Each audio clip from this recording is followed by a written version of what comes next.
Sufficient টাকা পয়সা নাই যে আমি একটা পার্লার খুলে বসবা, ঘুরে আর কাপড় চোপড় কিনে মেকআপ কিনে আমি টাকা শেষ করে ফেলি। আমি তো আসলে পুরোনো আমলের মানুষ, আমি তো আসলে ভিউ ব্যবসায় নামিনি। আমার স্টেটাস কখনো আসলে নিউজ আকারে আসতো না। অন্যায়ের প্রতিবাদ করতে জানি না। অনেকদিন আমি প্রোফাইল লক করে রেখেছিলাম। Respect others people's boundary. খুব একটা অন্যায়ের প্রতিবাদ করতে জানি না, মানে আমার সাথে অন্যায় হলে আমি সেটার প্রতিবাদ করতে জানি না, করি না। তার থেকে বড় কথা হচ্ছে জানি না, আমি শিখিনি। খুব একটা ভালো জিনিস না অন্যায়ের প্রতিবাদ করা উচিত। আজকে যেই কারণে আমার লাইভে আসা, সেটা হচ্ছে কিছু রং ইনফরমেশন আমার শুভাকাঙ্ক্ষী বলেন,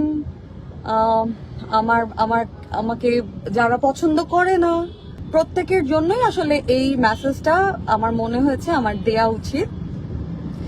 সেটা হচ্ছে যে আমি কালকে একটা অনলাইন পত্রিকা, আমাদের সময়, খুব সম্ভবত, জি আমাদের সময়, আমি দেখলাম যে ইউজুয়ালি আমি আগে আমার প্রোফাইলটা লক করে রেখেছিলাম, এখন আমি পাবলিক করেছি। অনেকদিন আমি প্রোফাইল লক করে রেখেছিলাম। এখন মাঝে মাঝে আমি কিছু থটস